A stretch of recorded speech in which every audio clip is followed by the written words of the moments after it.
सावल्याची जणू सावली या मालिकेमध्ये आपल्याला असं बघायला भेटणार आहे की मित्रांनो, आता सारंगमुळे सावलींच्या आईवडिलांची वारी पूर्ण झालेली आहे. तर इकडे घरामध्ये सगदेव झोपलेला असतो. त्याला अचानक त्रास सुरू होतो आणि मग तो तिथे सोफ्यावर झोपलेल्या जयंतीला आवाज देण्याचा प्रयत्न करतो, पण त्याचा आवाज जयंतीपर्यंत पोहोचत नसतो. जयंती ही झोपलेली असते आणि मग सखदेव खूप जास्त त्रास होत असतो. त्याच्या तोंडून शब्द फुटत नसतात आणि अचानकच पांडुरंगाचा तिथे चमत्कार होतो. त्याला एकाएकी सगळा त्रास त्याचा कमी होतो आणि तो उठून चालायला लागतो. त्याला त्याच्या डोळ्यावर विश्वास बसत नाही. तो पूर्णपणे बरा झालेला असतो. आनंदाने तो नाचू लागतो. तो विचार करतो की ही नक्कीच पांडुरंगाची कृपा आहे. वारी यशस्वी पूर्ण झाली वाटतं. तर तो जयंतीला उठवतो. जयंती बघते त्याच्याकडे तर तिला धक्काच बसतो. ती म्हणते, हे कसं झालं? आत्तापर्यंत तुम्हाला साधं उठता येत नव्हतं का? पाण्याचा ग्लास घेता येत नव्हता हाताने आणि तुम्ही अचानक असे उठून उड्या का मारतायत? काय झालं? असं अचानक तुम्ही बरे कसे झाला? आणि ती मोठ्याने ओरडते. तेव्हा घरातील सगळेजण बाकीचे पण जमा होतात आणि सखदेवकडे बघून मात्र सगळ्यांना धक्का बसतो. तिलोत्तमा म्हणते, अरे सखदेव, हे काय झालं? तू असा बरा कसा झाला? तेव्हा तो म्हणतो, ही तर पांडुरंगाची कृपा. पांडुरंगाच्या कृपेने आता मी पूर्णपणे बरा झालेला आहे. माझे हातपाय मात्र व्यवस्थितपणे काम करत आहेत. हे ऐकून मात्र सगळ्यांनाच आनंद होतो आणि सगळेच पांडुरंगाचा जय जयकार करतात. तर इकडे घरामध्ये अमृता, सोहम, बबलू हे सगळेजण आता जय्यत तयारी करत असतात. कारण की सारंग आणि सावली आता वारीतून परत येणार असतात. त्यामुळे घरामध्ये आनंदाचे वातावरण असतं. तर सोहम, बबलू हे दोघे फुलांच्या माळा बनवत असतात. तर अमृताने स्वयंपाकाची पूर्ण तयारी केलेली असते. आणि तेवढ्यात तिथे सनी येतो. ऐश्वर्या आणि तारा या दोघी मस्तपैकी सोफ्यावर आराम करत असतात. ऐश्वर्याचा मूड आधीच खराब झालेला असतो.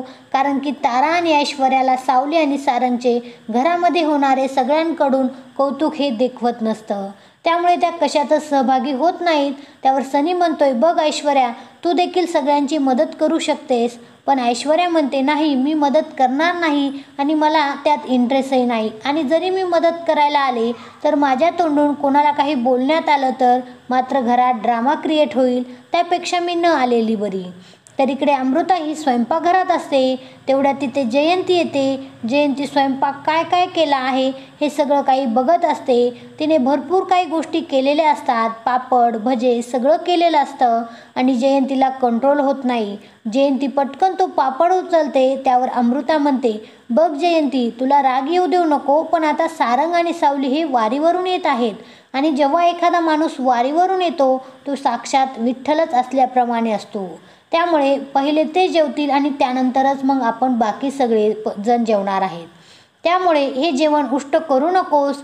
हे ऐकून जयंतीला राग आलेलाच असतो, पण ते गुपगुमान गिळून तिथून निघून जाते. तर इकडे भैरवी ही शांतपणे बसलेली असते. तेवढ्यात तिला जगन्नाथचा कॉल येतो. जगन्नाथ तिला डिवचत म्हणतो की, काय तुम्ही तर आता रिकाम्याच बसले असतान. कारण की तुमचं जे अर्निंग करणारं साधन होतं ते काय आता तुमच्या कामाचं राहिलं नाही. त्यामुळे तुम्हाला टाईमच टाईम असेल आणि टाईम असेल तर मग तुम्ही एकदा टी व्ही लावून बघा. भैरवी फार चिडते. त्यानंतर ती टी व्ही लावून बघते. तर टी व्हीवर हे दाखवत असतात की सारंगने आपल्या सासू सासऱ्यांची वारी पूर्ण केलेली आहे. आपल्या खांद्यावर कावड घेऊन. हे बघून मात्र भैरवीला चांगला धक्का बसतो. पुढे जगन्नाथ म्हणतो, बघितलंस, मी तुला म्हणालो होतो ना की सावली आणि सारंगमधलं प्रेम दिवसेंदिवस वाढत जाईल आणि एक दिवस ती वेळ येईल ज्या दिवशी सावली सारंगला स्वतःहून तिच्या गाण्याचं सत्य सांगेल आणि तुला भीक मागायची वेळ येईल. त्यावर भैरवी म्हणते, आणि जगन्नाथ, मीही तुला सांगितलं आहे की सावली माझा शब्द कधीही तोडणार नाही. मला दिलेले वचन ती कधीही मोडणार नाही. ती सारंगला कधीही हे सत्य सांगणार नाही आणि अनेक वेळा तुझा प्रयत्न देखील केलेला आहेस मला रस्त्यावर आणण्याचा, मला बर्बाद करण्याचा, पण तू नेहमी अपयशीच ठरला आहेस. हे मात्र लक्षात ठेव.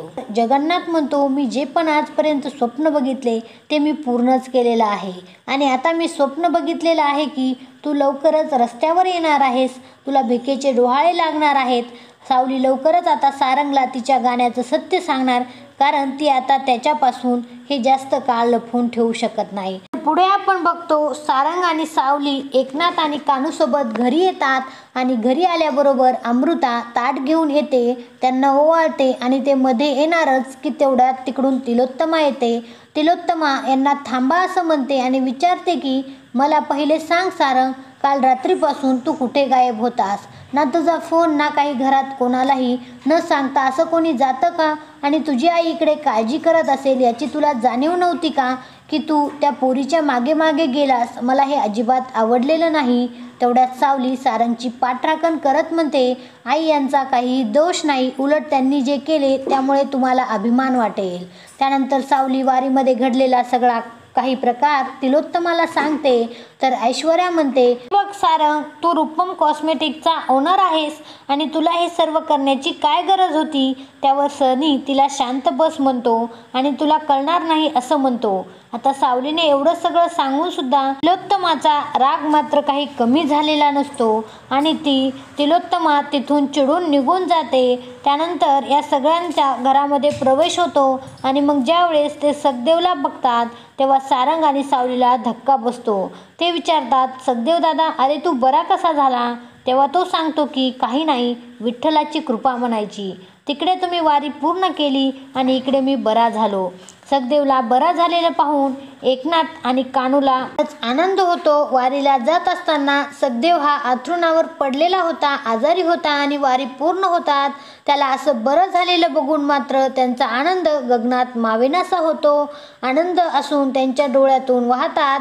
आणि मित्रांनो, मग मालिकेचा भाग इथे संपतो. आजचा व्हिडिओ तुम्हाला आवडला असेल तर व्हिडिओला लाईक करा. असेच मालिकेचे अपडेट बघण्यासाठी आमच्या चॅनलला सबस्क्राईब करून ठेवा.